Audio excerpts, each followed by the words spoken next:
You wake up to the smell of wood smoke and rot. You're lying on a straw mat inside what used to be a stable. The animals are gone, the people are gone. And though your fever has broken, the silence that surrounds you has not. You survived, somehow. But when you stumble back into your village, wrapped in a moth-eaten cloak, nobody runs to greet you. They stare, they whisper. Some shut their doors. Your hair is patchy, your teeth ache. You're thinner than you've ever been, but it's not just your body that's changed. It's you. You carry the smell of vinegar and ash.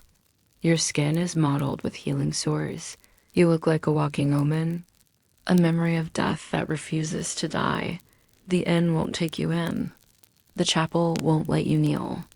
So you wander, not quite living, not quite ghost.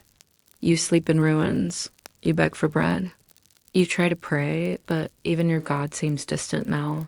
The village that once called you neighbor now crosses itself when you pass, and yet you survived. But from something deeper, a hollowness left by too many names unspoken, too many bodies buried without prayers. But no one said survival would be merciful.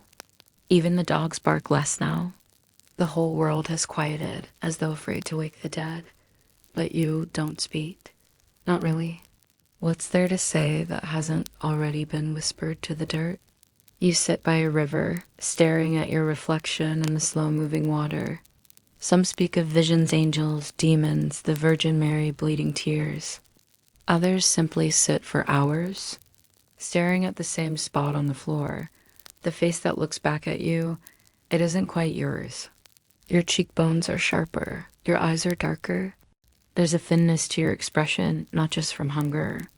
The plague didn't just take your neighbors, it took the rhythm of your days. There are no more morning bells, no midday markets, no laughter from the tavern. They remember holding your brother as he coughed his last breath. They remember digging shallow graves with frozen fingers. You find yourself startled by small sounds, ravens in the trees, the wind through the churchyard gate. You try to work mending nets, chopping wood, but your hands tremble. And you're not alone in this quiet madness. Those who survived walk differently now. They mutter, they flinch. You've seen them, survivors like you. It wasn't just death the plague brought.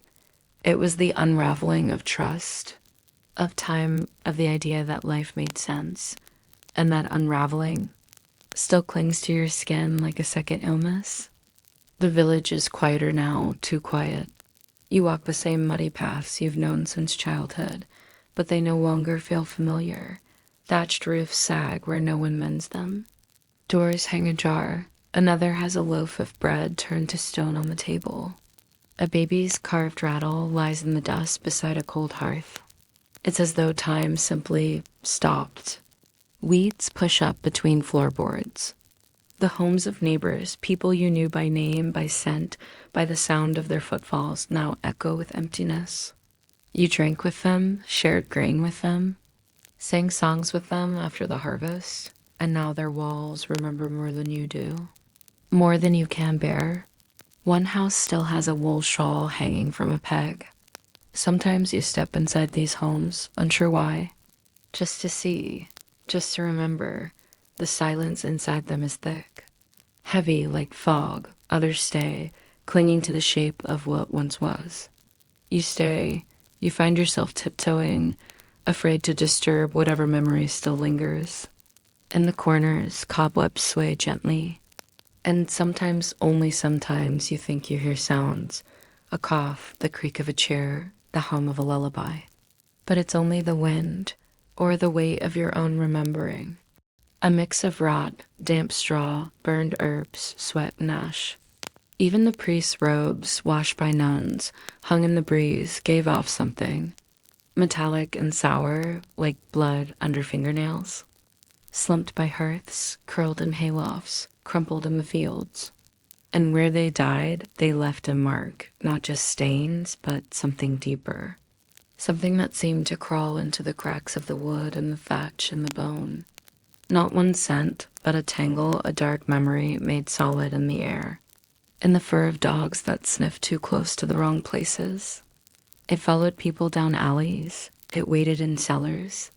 It curled up in barns. Others burned pine resin or vinegar-soaked rags. A few carried waxy pomanders stuffed with clove and orange peel held close to the mouth. You did too, for a while. The same one you carried all through the black weeks. The same one that never quite left. You knew these people. Some survivors move away, trying to start over in cleaner air, because leaving feels like forgetting, and you're not ready to forget, not yet. Past the tree where someone once hung a dried sprig of rue, you wrinkle your nose, you tilt your head.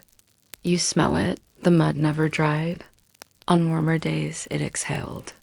So you walk the same path each evening, past the smithy, past the chapel, past the row of homes filled with ghosts. And each time, you leave a small stone on the windowsill of an empty house, one stone for each name you refuse to lose.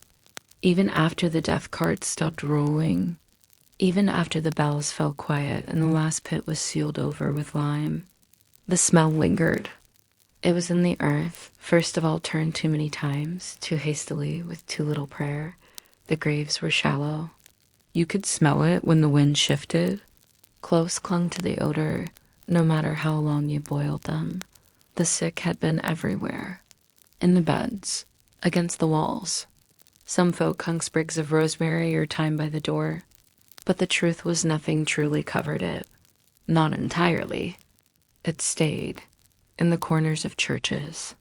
In the folds of blankets. Even now, when you're gathering wood and the wind cuts sharp from the north, you sometimes stop. Old fear, old death, old unfinished business, and deep in your body a tremble wakes. But still you walk on, past the abandoned stable. Because if you don't keep walking, the smell will catch up and remind you all over again.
The bells once rang every morning, from the smallest village chapels to the tall, stony towers of cathedral towns.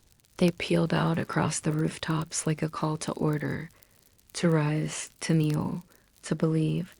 But then the priests began to die. No miracle spared them.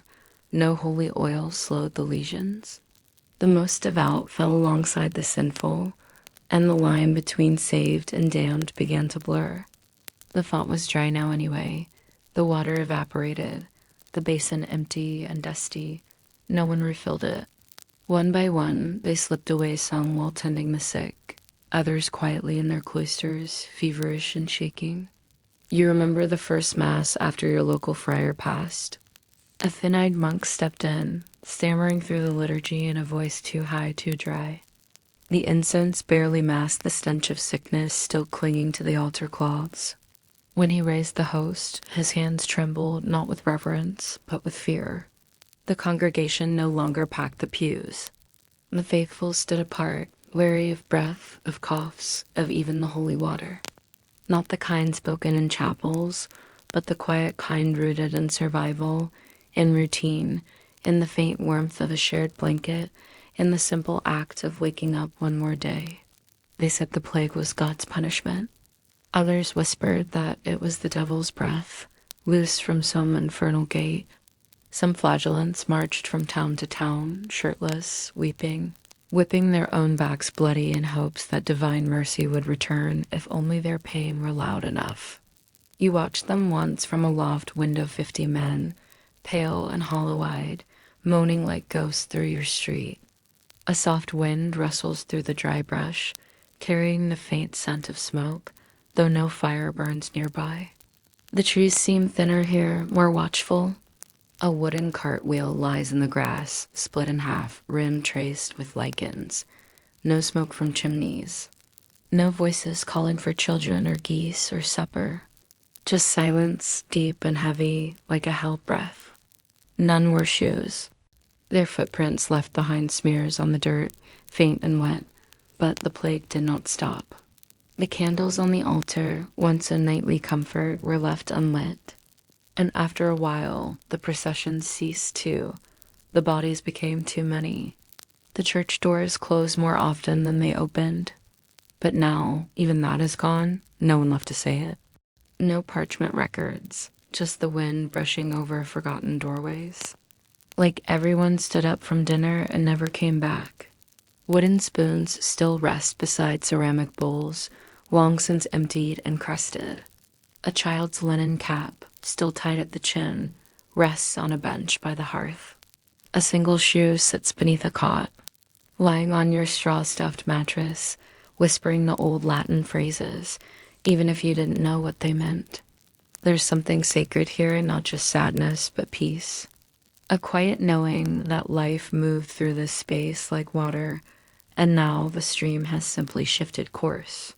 Slowly, year by year, the village faded into memory, then into moss, then into nothing, leaving behind the land they'd worked for generations because the air itself had turned against them. But your voice felt small in the dark, the words rang hollow. You still tried to pray sometimes, at night mostly. Above you, the stars shone the same as they always had, silent, cold, far, and in that cold silence, a new kind of faith took root. Maybe God had gone quiet, but you hadn't, and that, somehow, was enough to keep going. You reached the edge of a forest path one evening, the sky dimming into lavender and ash, and then you see it. A row of collapsed thatch roofs, half swallowed by moss and vines. Stone hearths stand exposed like broken teeth. This was once a village.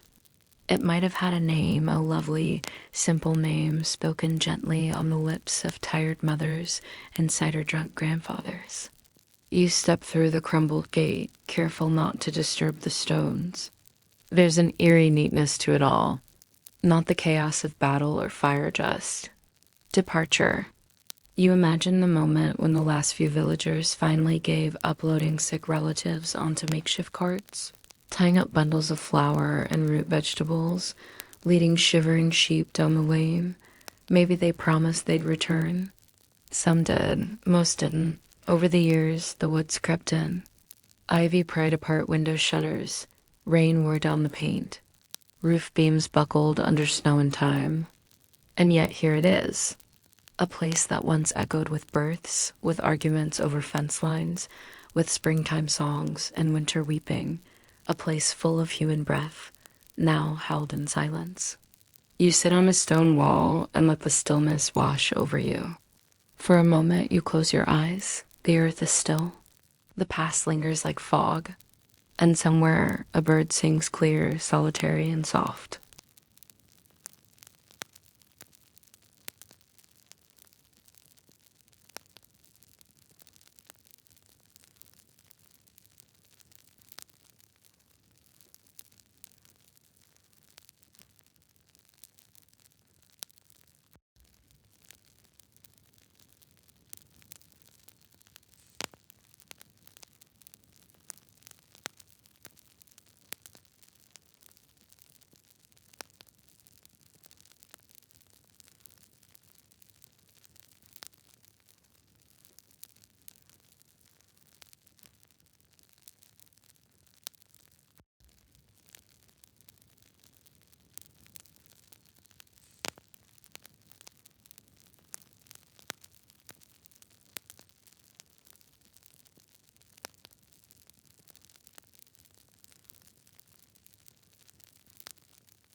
You wake in the dark, the kind of dark where even shadows don't move. The only sound is your own breathing, shallow and slow beneath a rough wool blanket that itches your skin. The home is not yours, but you sleep here now. Everyone who once owned it is gone. The walls are close, made of stacked stone and daub, and the wind sneaks through every crack like a whisper. The straw pokes through the linen sack, and some of it smells faintly of mildew, but it's dry. That's what matters. Dry means safe. Dry means maybe you'll make it to the morning. No more rushes to burn. Only ash and a small pile of smoldering hopes, still faintly warm if you hold your hand just above it. When someone knocks, you hold your breath until they walk away. You didn't light the fire last night. You couldn't. The neighbors are afraid of the smoke, afraid it will carry something. There's nothing to steal. The doors are barred to keep people out. You are in a survivor's hut thrown together after the village cleared out, or burned down, or simply died. In the cough that sometimes escapes when you speak too long. In the corner, the fire has long gone out. You count the breaths of those sleeping beside you. You pray they do not stop. Stay away, they warned months ago. No one needs the warning now. Everyone already knows. You let it burn low, its wax puddling like melted bone, a kind of floating. You imagine the light keeps something away. You don't name what. You don't dare. Beneath your mattress of hay, lice crawl slowly. You're used to it now. You itch in your sleep, barely aware. The door is barred from the inside with a wooden beam, not because of thieves.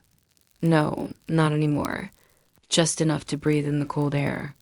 Just enough to see if the world is still there. Strangers bring stories. Strangers bring coughs. Strangers bring the plague. You smeared vinegar on the doorframe. You muttered a charm that your grandmother whispered when you were a child. Words you don't understand but cling to like the warmth of your own breath. You used to greet people with bread, with ale, with arms open. Now your arms stay folded and thin beneath your blanket. Outside, the village is half abandoned. Some huts like yours have no doors left at all. Others have X's painted on them in fading tar. But inside this hut, there are rituals. Before sleep, you hung a sprig of dried rosemary near the threshold. And still, each night you wonder, is it hiding in the straw, in your lungs? So you don't speak. Instead, you listen to the wind. A small candle flickers on a clay saucer near your feet. When you finally drift off again, it's not into dreams, but into a kind of numbness. In the morning, you'll open the door a crack. And if you're lucky, it will be.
You're sitting on a wooden stool, stiff and unpolished, outside a small lean-to that passes for a healer's hut. The woman who lives here isn't a doctor. There are no doctors anymore. She smells of smoke, sour vinegar, and something green wormwood, maybe. Or a mugwort. Her eyes are sharp, but tired, rimmed red from too many nights spent tending the sick with nothing that really worked. Those who called themselves physicians fled the city months ago. Those who stayed are mostly dead. This woman is old, bent. Her fingers are stained with herbs and soot. There are bundles of dried herbs hanging from the rafters: lavender, sage, rosemary, fennel. They sway slightly as you pass beneath them, like limp, sleeping birds. Not because you believe it, but because it's something to do. You didn't come for medicine, not really. You came for hope. She beckons you inside, her voice a hoarse burr, barely louder than the creak of your boots on the floorboards. Protection, she says, so the spirits know you're claimed. Its eyes closed, its limbs drawn in tightly like it's still trying to escape whatever death caught it. It looks like a bird in flight, or maybe a person with arms outstretched. You ask what it is. She doesn't ask what's wrong. Everyone knows what's wrong. Instead, she presses a small cloth into your palm. Inside is a dry lump, a shriveled toad. A cart rumbles by, pulled by a single ox. There's something wrapped in linen in the back. You don't look long. Keep it close to the skin, she says. It'll draw the poison out. You breathe in the last curls of smoke on your cloak, but just a little braver. The smoke rises, thick and sharp, making your eyes water. She wafts it toward you with a goose-wing fan, muttering a rhyme under her breath. Not Latin, something older. Something born in fields and kitchens, not churches. You nod. Next, she heats a mixture of pitch and frankincense over a shallow flame. She offers you one, vinegar steeped with garlic and rue. It stings your nose when uncorked. You're supposed to sniff it if you pass someone coughing in the street. Better than nothing, she says, and you nod again. When she finishes, she ties a red ribbon around your wrist. On the table are vials brown glass, sealed with wax. Hanging from a beam behind her is a strange shape made from straw and sticks, bound together with twine. To keep away death, she says. And for a moment, in the dim, fragrant room, you'll almost believe her, because belief is all you have left. Outside, the village is quiet. You tuck the toad into your pouch. You adjust the ribbon around your wrist, and you walk home through the silence, a little slower.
The bell stopped ringing weeks ago, not because there was no one left to die, but because there was no one left to ring it. You step out of your doorway, if you can call it that anymore. The wooden frame is warped from rain and neglect, and the door itself hangs slightly off the hinge. It creaks as you push it open, echoing unnaturally in the wide silence of the morning. The village hasn't changed, and yet it has. Grass has grown over the once trodden route, soft and high like the land is trying to forget that feet ever disturbed it. You pass cottages with doors ajar and windows broken, still waiting for their owners to return, even though no one will. As it rises, you see the reflection of the sky above, gray and colorless, and your own face, thinner than you remember, older somehow. The trees still rustle when the wind moves through. The chickens still cluck in someone's abandoned yard, long gone feral. But the sound of people, the clutter of buckets, the low murmur of gossip, the bark of a dog is gone. What's left is an eerie hush, like the world is holding its breath. You make your way down the path to the well. A pot sits where someone dropped it and fled. It's filled with rainwater now, green with time. The well is still here. The sky is still above you. The earth, for all its silence, still turns. Not yet. An ache that slowly, one day at a time, becomes bearable. At the well, you haul the bucket slowly. The rope groans. It's fraying badly. No one's maintained it. The old woman who used to bake bread early in the morning. The children who carved toys out of scraps of wood and left them scattered in the street. The friar who visited each house with news of far-off places. All gone. All stories now. You hear a cow lowing in the distance. Someone's herd that broke its fence weeks ago, now wandering freely through fields left untended. You should go see to it, but not yet, not now. You sit on the edge of the well, the stone cool under your palms, and listen. That's what you feel like now, a witness to something terrible, to something that doesn't quite let go. This was supposed to feel like survival, but it doesn't. You think of the neighbors who live to the left and right of you. You once heard a monk say that after the end of the world, the survivors are not the blessed, they are the witnesses. But still, you breathe. And maybe that's what survival really is, not a triumph, but an ache you carry.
The church bell rings again, but not for mourning.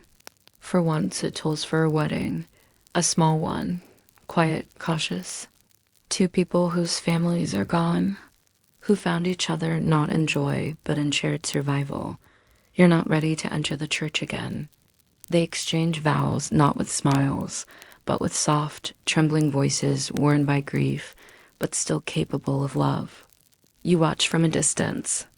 The last time you walked through that heavy wooden door, it was to lay your sister on the stone floor near the altar, wrapped in a tattered sheet and sprinkled with herbs. The priest, exhausted and coughing, had merely nodded and muttered a half-finished prayer. He had too many to bury that day. But when the plague came, it didn't distinguish. It took priests and thieves alike. It took mothers who had never missed a mass. It took children before they ever sinned. Flagellants men with bloody backs and haunted eyes, whipping themselves in public squares, chanting songs that echoed like thunder in the narrow alleys. They believed pain would purify the world, that enough suffering might turn God's face back toward mankind. Some have names. Most don't, but all of them have been visited. You can tell by the flowers, the ribbons, the tokens left behind. Now the church smells like incense again. Candles flicker in iron sconces, casting halos of gold against the gray stone. You don't say a prayer not today. The kind that comes not from being spared, but from living through what was never meant to be endured. But somehow, beneath the loss, people begin again. You just sit and breathe and remember. Someone has swept the floor. A cloth covers the altar. Someone cared enough to try again. Not because they were sure someone was listening, but because the light gave them something to hold on to. Still, faith feels different now. You grew up believing in divine justice, that good things came to the righteous, and that the wicked met ruin. Was it punishment? They whispered of nature, of the old spirits, of balance and earth and stars, not with rebellion, but with resignation, as though they were trying to find meaning wherever they could. Was it a test, or was it something cold or something unknowable? And so people began to wonder. In the months after the plague, strange groups walked the roads. Others quietly turned away from the church altogether. And then there were those who simply kept lighting candles, one after the other, every night. You walk now to the edge of the graveyard. It has no more room, so the newest graves are shallow, marked with stones and scraps of wood. You kneel at your mother's resting place. The world after the plague isn't the same. Someone plants turnips in a cleared field. A widow takes in orphans. Children laugh again quieter, yes, but laughter nonetheless. Then somewhere deep inside, you find a strange peace, not joy, not yet, but a quiet strength. And so we leave behind the narrow streets, the clatter of wooden carts, the bitter incense of mourning, and the weight of silence that followed the bells. You've walked through the soot and the sorrow of a world unraveling. You vasted at the edge of shallow graves and wandered through towns where the doors stood open and the fires long gone out. You've tasted the bitterness of loss, the ache of hunger, the fear of sickness that crept like mist through every home and every heart. The hearth is warm, even if the world outside remains cold. But now, the bells are quiet. You felt the ache of old wounds, the weight of sleepless nights, the numb silence that follows unspeakable loss. And yet, somehow, through the slow turn of seasons, you've made it to this quiet place, speaking the names of the dead in low, reverent voices, not to forget them, but to carry them forward. The wind is softer. The fires have burned down to glowing coals. The survivors, those fragile few, have begun again, stitching meaning back into the fabric of their days, one humble task at a time, planting turnips, mending cloaks, whittling toys, and sleep peacefully, gently, as the quiet world of long ago fades behind you like the ending of a distant dream. You too have endured this story, not as a tourist, but as a silent witness. Now it's time to rest. Let the flickering light of the fire calm your thoughts. Let the hush of history soothe the static in your mind. The past is done.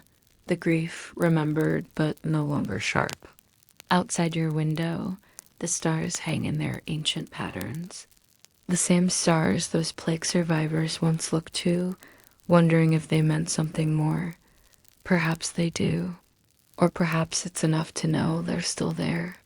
Unchanged, eternal, watching over us as we sleep. So breathe deeply. Let your hands relax. Let your thoughts drift like smoke from an old village hearth. Good night.